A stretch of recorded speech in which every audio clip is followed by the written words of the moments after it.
Today we discuss which types of questions asked in IBPS prelim exam. Surprising thing is that IBPS asked same pattern of questions today as they asked yesterday.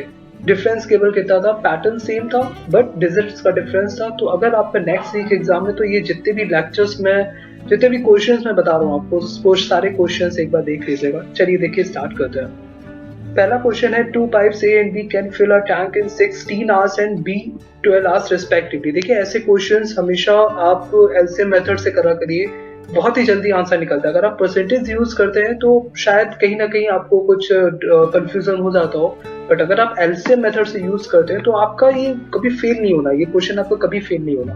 ठीक है, तो देखिए two pipes A and B can fill the tank in 16 hours and 12 hours respectively.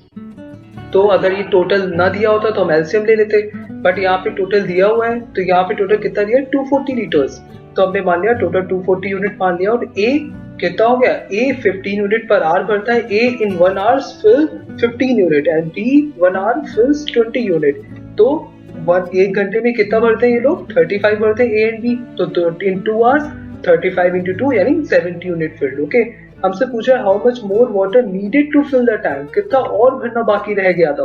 70 fill हो गया, अब हमारे कितना बचा, 170 बचा. ठीक है, तो इस तरह से ही पहला क्वेश्चन हमारा डन हो गया. आई होप ये आपसे हो जाएगा एग्जाम में. चलिए देखिए सेकंड देखते हैं. देखिए एज की कई सारी ट्रिक्स होती हैं, रेशियो से भी हम बहुत अच्छे से निकाल लेते हैं, लेकिन जब ट्रिकी ही क्वेश्चन नहीं है, जब बिल्कुल सिंपल क्वेश्चन है तो हम रेशियो का यूज क्यों करें, है ना. देखिए हम एक जैसा सा लैंग्वेज कह रही है, जैसा सा क्वेश्चन में लैंग्वेज आगे जा रही है, आप वैसे वैसे बढ़ते चलिए, आपके सारे अर्थमेटिक के जितने क्वेश्चन है सब होंगे. देखिए लिखा है ratio of A is 3 years ago and B is 5 years ago is 4:5.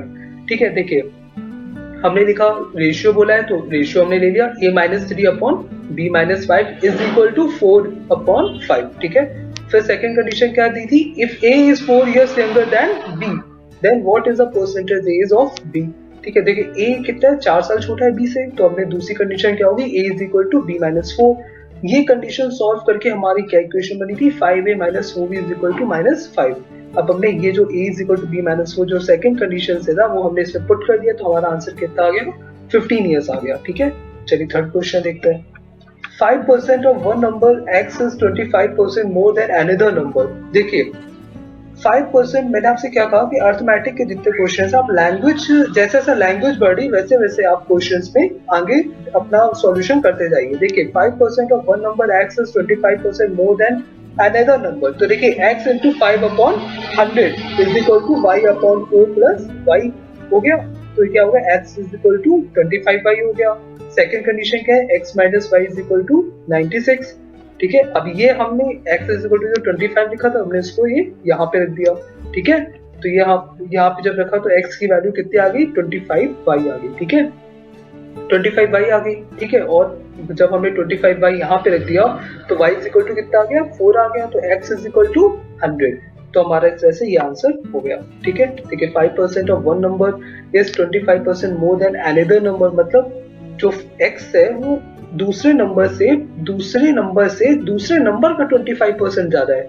इस लैंग्वेज को समझिएगा. ठीक है, 25% मोर देन अनदर नंबर. ठीक है ना, मतलब y का ही y से 25% ज्यादा है, तो y इंटू 25/100 यानी y/4. ठीक है, 4 देखिए टाइम स्पीड डिस्टेंस हो या बोट स्ट्रीम का क्वेश्चन हो, एक फॉर्मूला आपका जो आप बचपन से पढ़ता है वही यूज करिए, वो है time is equal to distance upon speed, या फिर speed is equal to distance upon time. और सेकंड फॉर्मूला क्या है जो बोट स्ट्रीम में लगता है, क्या, speed of current is equal to u minus v upon 2.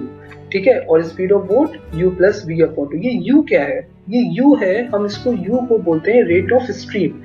Stream किस रेट से आगे बढ़ रही है. ठीक है ना, तो u होता है डाउन स्ट्रीम रेट और v होता है up stream rate. Up stream rate क्या होता है, देखिए अप स्ट्रीम रेट वो होता है जब आप किसी रिवर, जैसे रिवर की डायरेक्शन में ना चल के आप उसके अगेंस्ट चल रहे होते हैं तो उसको बोलते हैं अप स्ट्रीम.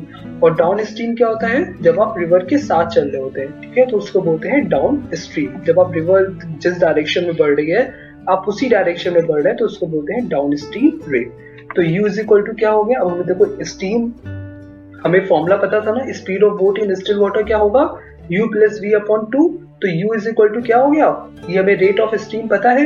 ठीक है, देखिए डिस्टेंस पता है और टाइम भी पता है, तो u is equal to 5 kilometre per hour and u is equal to 15 kilometre per hour. देखिए डाउन स्ट्रीम है ना, u is equal to u क्या बताया था मैंने, डाउन स्ट्रीम बताया था, तो 30/2 यानी 15 kilometre per hour and v is equal to 5 kilometre per hour. और फॉर्मूला क्या था, speed of boat is equal to u plus v/2 यानी 10 kilometre per our. Okay done. चलिए देखिए फिर देखिए, simple interest of sum of x at 12% per annum for 2 years was 1578। देखिए वैसे तो फॉर्मूला होता है simple interest is equal to p into R into T upon 100 का, लेकिन हम वो नहीं लगाते क्योंकि अब हम लोग बहुत पढ़ चुके हैं वो, लेकिन अब हम लोग अपनी ट्रिक्स लगाते हैं। कैसे, देखिए सिंपल इंटरेस्ट बोला है, अगर आपने मेरी वीडियो देखी होगी इंटरेस्ट रेट वाली, तो उससे मैंने ऐसे ही क्वेश्चंस बताए हैं और आपको शायद आप आ गए होंगे कि ऐसे करने ऐसे क्वेश्चंस। देखिए 12% है 2 years के लिए, तो 24% हो गया टोटल, तो 24% इज इक्वल टू 1578, तो 100% इज इक्वल टू 6575, ठीक है ना। तो हमारे यहाँ से हो गया टोटल x, ठीक है। ऐसे हम टोटल y निकाल लेंगे, कैसे, 15% पर एनम फॉर 4 years यानी 60%, तो 60% इज इक्वल टू 3578, तो 100% इज इक्वल टू 5963.33 और टोटल हमने इसको ऐड कर दिया, ठीक है। तो इस तरह से हमारा आ गया x प्लस y का सम। चलिए 6 क्वेश्चन देखते हैं। ABC start a business twice the investment. देखिए मैंने लास्ट वीडियो में जो पीओ में भी मिसिंग डे आई थी, मैंने वो आपको बताई थी, अगर आपने वो अच्छे से देखी होगी तो वो आपको अब ये क्वेश्चन करना आ गया होगा, ठीक है। देखिए ABC स्टार्ट करते हैं, twice the investment of A is equal to thrice the capital of B। तो देखिए 2A is equal to 3B, फिर कह रहा है and capital of B is 4 times the capital of C यानी B is equal to 4C। अब देखिए हमें, क्योंकि हमें रेशियो इक्वल करने हैं, तो अगर हम दोनों साइड 3 का मल्टीप्लिकेशन कर दें, इसमें 3 का B में कर दें और 3 का 4C में कर दें, तो क्या बन जाता है 3B is equal to 12C। तो अब ये रेशियो हमारे क्या हो गए, इक्वल हो गए। देखिए A is to B is to C is equal to 2 is to 3 is to 12, okay. तो अब B का प्रॉफिट निकालना था, तो 3/12 प्लस 3 प्लस 2 इंटू 690,100, ठीक है। तो इसको हम सॉल्व करके प्रॉफिट ऑफ बी भी हमारा निकल आएगा, ठीक है। चलिए ये आपको अच्छे से आ गया होगा अगर आपने और लास्ट वीडियो देखी होगी। देखिए 7 देखते हैं। A can do a job in 12 days। देखिए ए 12 दिन में काम खत्म करता है अपना। B is 50% more efficient than A. कभी भी एफिशिएंट वर्ड यूज हो तो ये समझ लेना कि ये इतना काम ज्यादा कर रहा है, ठीक है ना, वर्क इतना ज्यादा कर रहा है, ठीक है। तो देखिए ए इज टू बी है, ठीक है ना। हमने माना कि ए 100 वर्क करता था और बी 150 वर्क करता था, तो ये रेशियो में है, तो क्या हो गया 10:15 हो गया। अब देखिए 10 वर्क करता था ना, मैंने बोला था एफिशिएंट है, तो ए 12 दिन में काम करता था, तो 10 into 12, ठीक है 120। तो ये 120 हमने माना कि 120 टोटल वर्क है, यही 120 टोटल वर्क हमारा निकल आया। तो इस टोटल वर्क को बी कितने दिन में करेगा, 120/15। क्यों 15? क्योंकि 15 वर्क था ना, तो क्या हो गया 8 days, ओके।